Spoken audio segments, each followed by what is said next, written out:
નમસ્કાર વિદ્યાર્થી મિત્રો, ગયા લેક્ચરમાં આપણે ચેપ્ટર નંબર 9 કમ્પ્લેન્ટ પૂરું કરી દીધું. એમાં તમને કોઈ પણ ટોપિકમાં ખબર ના પડી હોય તો તમે કોમેન્ટ દ્વારા મને જણાવી શકો છો.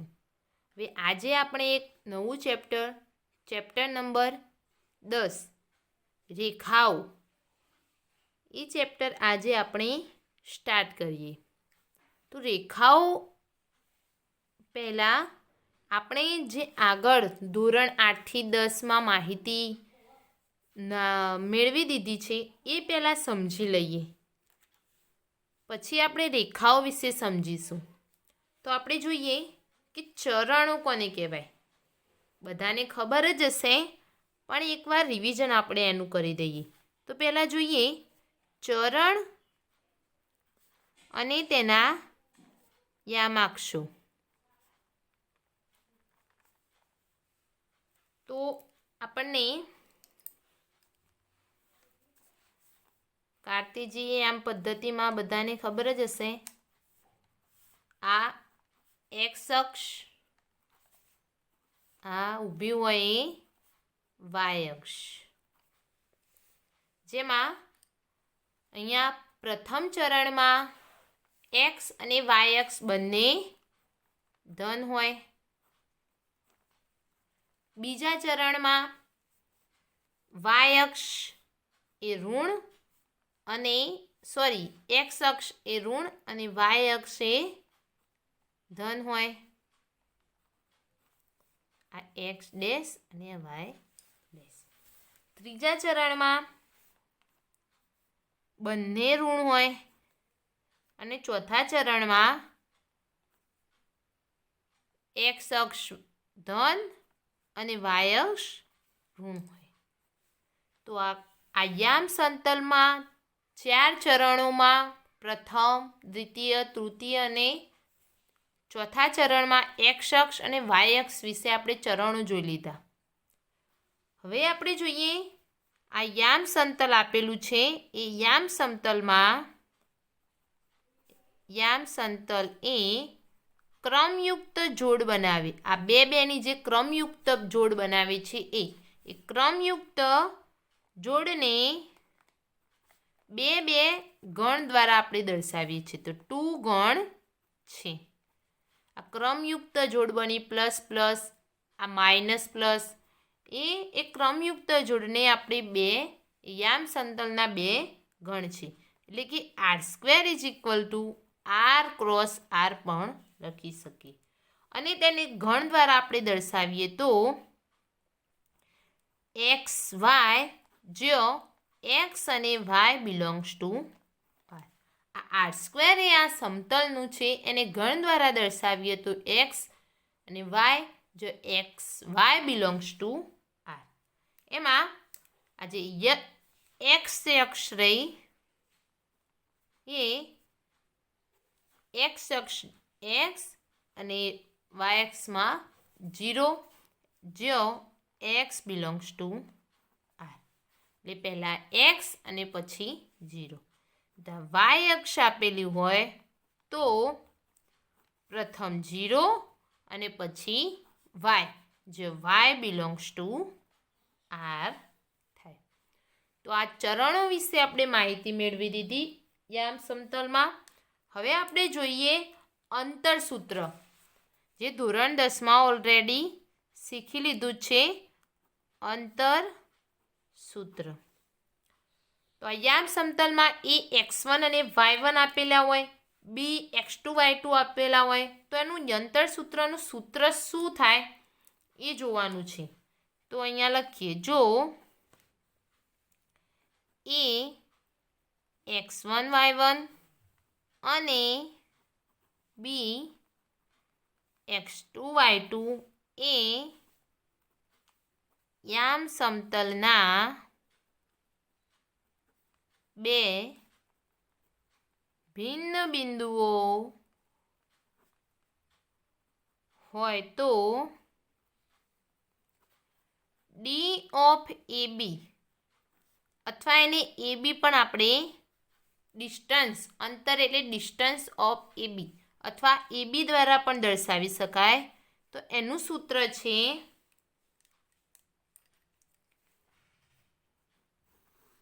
वर्गमूल में x1 माइनस x2 नो वर्ग प्लस y1 माइनस y2 नो वर्ग। अहींया बीजू सूत्र पण थई सके ए बी स्क्वेर करीए एटले अहींयाथी वर्गमूल दूर थई जाए माटे A B square is equal to x1 minus x2 नो वर्ग प्लस y1 माइनस y2 नो वर्ग। आ अंतर सूत्रनु सूत्र छे A B is equal to under root x1 minus x2 नो वर्ग प्लस y1 माइनस y2 नो वर्ग। आ अंतर सूत्र जे आपणे धोरण 10 में ऑलरेडी भणी गया छीए। हवे जोईए रेखाखंडनु विभाजन। रेखाखंडनु विभाजन एने इंग्लिश में division of A line segment पण कहेवाय। रेखाखंडनु विभाजन केवी रीते करी शकाय? तो रेखाखंडनु विभाजनना बे प्रकार, एक अंतःविभाजन अने बीजू छे बहिर्विभाजन। तो एमां पहेला आपणे जोईए अंतःविभाजन कोने कहेवाय? अंतःविभाजन जो ए समतल में ए पी अने बी होय तो बिंदु पी ए रेखाखंड ए बी नु ए तरफ थी लेमड़ा बराबर ए पी भाग्या पी बी गुणोत्तर में अंतःविभाजन करे छे तेम कहेवाय। जो समतल में ए पी बी आपेला होय, अहींया आपणे जोईए रेखा आपेली होय एमां ए मध्यबिंदु पी अने बी होय तो आ बिंदु पी ए रेखाखंड ए बी नु आ ए तरफ थी लेमड़ा बराबर ए पी भाग्या आ पी बी गुणोत्तर में जो विभाजन थाय तो एने कहेवाय अंतःविभाजन। अंदरनु विभाजन करे छे एटले आ माटे एने कहेवाय अंतःविभाजन। हवे जोईए बहिर्विभाजन कोने कहेवाय? बीजू विभाजन छे बहिर्विभाजन। जो पी ए ने बी अथवा ए बी पी होय तो बिंदु पी ए रेखाखंड ए बी नु ए तरफ थी लेमड़ा बराबर माइनस ए पी भाग्या पी बी गुणोत्तर में बहिर्विभाजन करे छे तेम कहेवाय। जो पी ए बी आपेला होय, अहींया आपणे जोईए के पी ए अने बी आपेला होय अथवा ए बी अने पी आपेला होय तो आ बिंदु पी ए आ रेखाखंड ए बी नु ए तरफ थी लेमड़ा बराबर minus A P by P B थाय ए गुणोत्तर में आ बहिर्विभाजन करे छे एम कहेवाय। अहींया ए पी भाग्या पी बी एटले के अहींयाथी आटलू અને ભાગ્યા પીબી એટલે આખું, એને કહેવાય બહિર્વિભાજન. અહીંયા જોઈએ તો એપી ભાગ્યા એટલું પીબી, તો આને કહેવાય બહિર્વિભાજન. અંતઃવિભાજનમાં ધન હોય અને બહિર્વિભાજન એ ઋણ આવશે. બહારનું વિભાજન કરે એને કહેવાય બહિર્વિભાજન. હવે આ લેમડાનું મૂલ્ય ક્યારે પણ 0 કે -1 હોઈ શકે નહીં. જો અહીંયા લેમડાનું મૂલ્ય 0 હોય એટલે કે આ મધ્યબિંદુ પીનું મૂલ્ય 0 હોય તો આખું લેમડા આપણને અવ્યાખ્યાયિત મળે. અને અહીં બહિર્વિભાજનમાં જો માઇનસ મધ્યબિંદુ આપણને માઇનસ મળે તો આખું લેમડાનું મૂલ્ય અવ્યાખ્યાયિત મળે. એટલા માટે આ વિભાજન ગુણોત્તર જે લેમડા આપેલો છે લેમડાનું મૂલ્ય ક્યારેય પણ 0 કે -1 હોઈ શકે નહીં. તો અહીંયા લખી દઈએ આપણે કે વિભાજન ગુણોત્તર લેમડાનું મૂલ્ય ક્યારેય 0 અથવા -1 હોતું નથી. આ નોંધ ખાસ યાદ રાખવી. હવે આપણે જોઈએ વિભાજન સૂત્ર. તો વિભાજન સૂત્ર કોને કહેવાય? કે જો બિંદુ એ x1 y1 અને બી બિંદુ x2 y2 ને જોડતા રેખાખંડ એબીનું એ તરફથી m/n ગુણોત્તરમાં અંતઃવિભાજન કરતું બિંદુ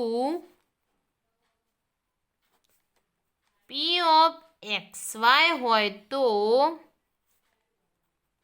એના વિભાજનનું સૂત્ર થશે P(xy) mx2 + nx1 ભાગ્યા m + n.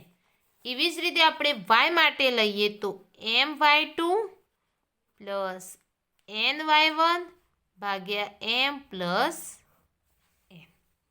જો અંતઃવિભાજન કરતું બિંદુ હોય તો બંનેમાં પ્લસ આવશે. અને એવી જ રીતે આપણે જોઈએ જો બહિર્વિભાજન કરતું P(xy) નું વિભાજન સૂત્રમાં થશે અહીંયા માઇનસની જગ્યાએ પ્લસની જગ્યાએ માઇનસ. તો અહીંયા આપણે લખીએ કે બહિર્વિભાજન જો કરતું હોય બહિર્વિભાજન થતું હોય તો P(xy) mx2 - nx1 ભાગ્યા m - n. એવી જ રીતે y માટે my2 - ny1 ભાગ્યા m - n. અંતઃવિભાજનનું સૂત્રમાં આવશે પ્લસ અને બહિર્વિભાજનમાં આવશે માઇનસ. હવે આના પરથી આપણે એક ઉદાહરણ જોઈએ.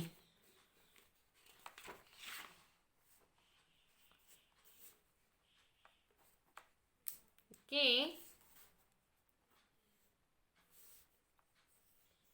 a એટલે a આપણને આપેલા છે 1 - 3 અને b આપેલા છે -3 અને 9. આ બિંદુઓને જોડતા રેખાખંડનું 1/3 ગુણોત્તરમાં અંતઃવિભાજન કરતા બિંદુના યામ શોધો. 1/3 એટલે આપણને m આપેલા છે 1 અને n આપેલા છે 3. તો આ બિંદુઓનું અંતઃવિભાજન થતું હોય વિભાજન સૂત્રની મદદથી એ બિંદુઓ શોધો. તો અહીંયા એ 1 -3 આપેલા છે. એટલે કે અહીંયા આ x1 અને આ y1, આ x2 અને આ y2 આપેલા છે.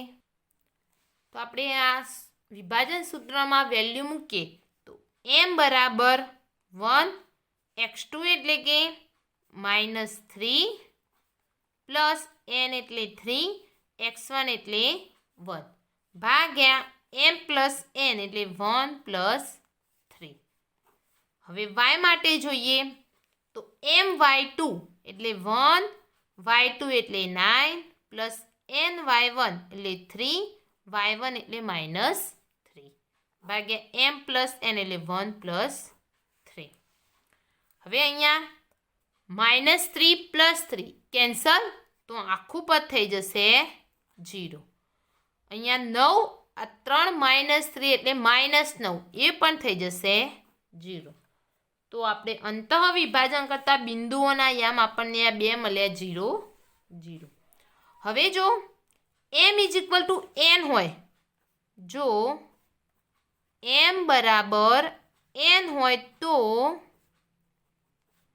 બિંદુ P એ રેખાખંડ ABનું મધ્ય બિંદુ થાય. અહીંયા m અને n સમાન આપેલા હોય તો રેખાખંડ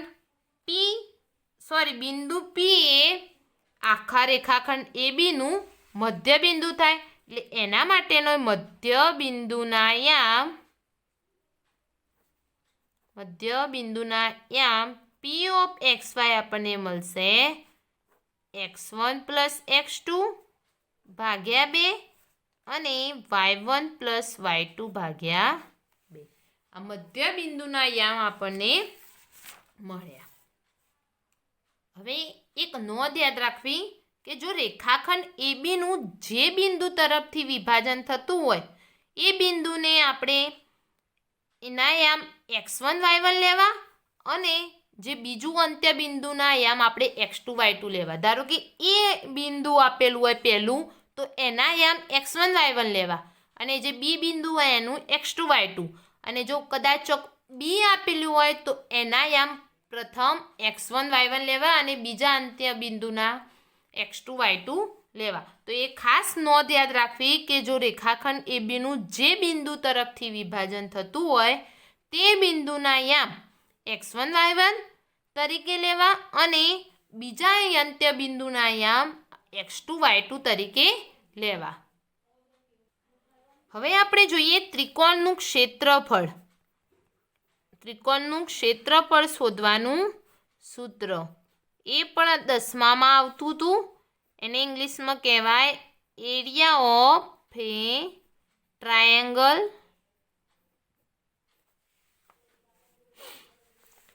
તો ત્રિકોણનું ક્ષેત્રફળ શોધવાનું સૂત્ર આપણને કેવી રીતે મેળવતા? તો 3 શિરોબિંદુઓ આપેલા હોય ત્રિકોણમાં A, B અને C. A એટલે x1 y1, B એટલે x2 y2 અને C એટલે x3 y3. આ 3 શિરોબિંદુઓને લઈને ત્રિકોણનું ક્ષેત્રફળ કેવી રીતેનું મેળવતા આપણે એનું સૂત્ર જોઈએ કે જો A x1 y1, B x2 y2 અને C x3 y3 એ ત્રિકોણ ABCના શિરોબિંદુઓ હોય તો ત્રિકોણ ABCનું ક્ષેત્રફળ બરાબર 1/2 માનાંકમાં x1 અને પછી y વાળા લેવાના એટલે કે y2 minus y3 plus x2 y3 minus y1 plus x3 y1 minus y2. આ ત્રિકોણના ક્ષેત્રફળનું સૂત્ર આપણે 10મા ધોરણમાં ઓલરેડી ભણી ગયા છીએ એ માનાંક કેમ લઈએ છીએ એ આપણે ધોરણ 12માં નિશ્ચાયક નામ ચેપ્ટર પરથી આ જોઈશું. હાલ તો આ સૂત્ર આપણે લઈ લેવાનું. તો અહીંયા આ સૂત્ર યાદ રાખવું એકદમ સહેલું છે. અહીંયા પહેલું લેવાનું x1. x1ની સાથે ચક્રીય ગોળ ફરવાનું આપણે, એટલે કે x1ની સાથે y2 અને y3 પ્લસ x2 લઈએ એટલે y3 માઇનસ y1 અને x3 લઈએ તો y1 માઇનસ y2 અને એને આખા માનાંકની બહાર 1/2. તો આ ત્રિકોણનું ક્ષેત્રફળનું સૂત્ર ખાસ યાદ રાખવું. આના પરથી આપણે એક એક્ઝામ્પલ જોઈ લઈએ કે 4 4 બીજું બિંદુ આપેલા છે 3 -2 અને -3 16 એ શિરોબિંદુઓવાળા ત્રિકોણનું ક્ષેત્રફળ શોધો. આ 4 4 એટલે આ x1 આ y1 આ x2 આ y2 અને આ x3 અને આ y3. તો ત્રિકોણ એબીસીનું ક્ષેત્રફળ 1/2 માનાંકમાં x1 એટલે 4 y2 માઇનસ y3 એટલે -2 -16 પ્લસ x2 એટલે 3 y3 માઇનસ y1 એટલે 4 તો 16 - 4 પ્લસ x3 એટલે -3 અને y1 માઇનસ y2 એટલે 4 - 2 માનાંક પૂરો. હવે અંદર ગુણી દઈએ તો 1/2 આ 4 એમના એમ -2 -16 એટલે થશે -18 પ્લસ 3 16 - 4 એટલે આપણને મળશે 12 -3 4 - 2 એટલે મળશે 2 માનાંક પૂરો. 1/2 18 ચોક -72 12 તરી પ્લસ 36 માઇનસ 4 માઇનસ સોરી અહીંયા છે 4 માઇનસ માઇનસ આ પ્લસ થઈ જાય એટલે 4 + 2 એટલે 6 તો 6 તરી 18. તો અહીંયા 1/2 અહીંયા આપણને મળશે -54. હવે માઇનસ છે એ માનાંક કાઢી દઈશું તો આપણને મળશે +54 તો 54/2 એટલે 27. તો ત્રિકોણ આ એબીસીના જે શિરોબિંદુઓ 3 આપેલા હતા એનું ક્ષેત્રફળ આપણને મળ્યું 27. હવે આપણે આ આગળ આ તો આટલું જોઈ ગયા, ધોરણ 10નું બધું રિવિઝન કર્યું કે અંતર સૂત્ર, વિભાજનનું સૂત્ર, ત્રિકોણનું ક્ષેત્રફળનું સૂત્ર. હવે આપણે જે ચેપ્ટરનું નામ છે રેખાઓ, એ રેખાઓ વિશે માહિતી મેળવીએ. હવે આપણે જોઈએ રેખાનો ઢાળ. તો રેખાનો ઢાળ કોને કહેવાય? તો અહીંયા આપણે સમજીએ કે એક્સ અક્ષ અને આ ઊભી એ વાય અક્ષ આપેલી છે. ઉગમ બિંદુ 0 0. હવે આને એક એક્સ અક્ષ સાથે એકબીજાના પૂરક કોણ બને એવા યામ સમતલ આપણને આપેલું છે એક્સ અને વાય અક્ષમાં. બીજી એક રેખા આપેલી છે આપણને, બીજી આપણે લઈએ એ. તો અહીંયા એક થીટા માપનો ખૂણો બનાવે છે અને આ આખી આ સાઈડ ધન દિશા, એક્સ અક્ષવાળી લઈએ તો ધન દિશા અને આ બાજુમાં જઈશું તો મળશે ઋણ દિશા. તો આ 0 થી આ સાઈડ જઈએ એટલે મળે આપણને પાઈ, એટલે પાઈ માઇનસ થીટા માપનો ખૂણો બનાવશે. આ ઋણ દિશા આ જે આખી એલ રેખા છે એ આ સાઈડ 0 થી આ સાઈડ જઈએ એટલે પાઈ માઇનસ થીટા માપનો ખૂણો બનાવશે. તો જે આ એલ રેખા થઈ એ અહીંયા આ થીટાનો જે ઢળતી થઈ એને કહેવાય જોગ. જે થીટા હોય તો એ રેખાને કહીશું આપણે જોગ. જે બાજુ ઢળે એ બાજુ એને કહેવાય જોગ. તો અહીંયા લખીએ કે યામ સમતલમાં રેખા આ એલ એ એક્સ અક્ષની ધન દિશા એટલે કે આ ધન દિશા બાજુ એટલે આ સાઈડની બાજુ એ જમણી બાજુ અને આ બાજુ ઋણ દિશા એ ડાબી બાજુ. તો આ ધન દિશા એટલે કે જમણી બાજુએ બનાવેલ ખૂણો થીટા હોય તો તેને આ રેખા આ એલનો જોક કહે છે. રેખા એલ એ જો જમણી બાજુ ઢળતી હોય તો આ થીટા ને તેની રેખા એલનો જોક કહેવાય.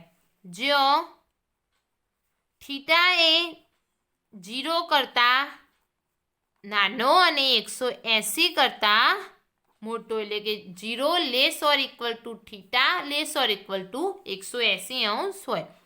0 જેવડો પણ હોઈ શકે અને 0 કરતાં નાનો પણ હોય. હવે આપણે જોઈએ રેખાનો ઢાળ કોને કહેવાય. તો આ જે રેખા એલ એ આ જોક બનાવ્યો થીટા આગળ તો એ અહીંયા ટેન થીટા જે બને એ રેખાને એલનો ઢાળ કહેવાય. રેખા એલનો જોક આ થીટા હોય તો ટેન થીટાને રેખા એલનો ઢાળ કહે છે. જે આ રેખા એલ રહી એ થીટા આગળ જે ખૂણો બનાવે એને રેખા એલનો ઢાળ કહેવાય. તો આ ઢાળને રેખાના ઢાળને અને સંકેતમાં આપણે એમ દ્વારા દર્શાવીએ છીએ. તો રેખાના ઢાળને એમ વડે દર્શાવાય છે. M is equal to tan theta. તો રેખાના ઢાળનું સૂત્ર આ યાદ રાખવું. M is equal to tan theta. જો થીટા નોટ ઇક્વલ ટુ π/2.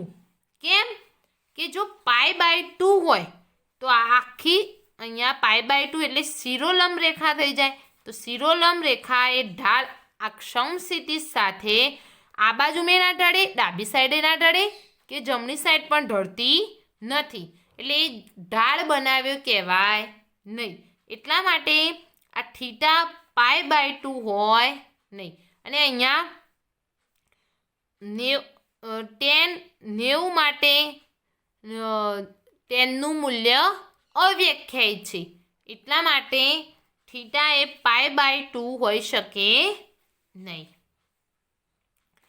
હવે આ એક્સ અક્ષનો ઢાળ થશે આ સમક્ષિતિજ સાથે 0 અને આ વાય અક્ષનો એટલે કે શિરોલંબ રેખાનો ઢાળ થશે અવ્યાખ્યાયિત. જે હાલ આપણે જોઈ લીધું એ રીતે.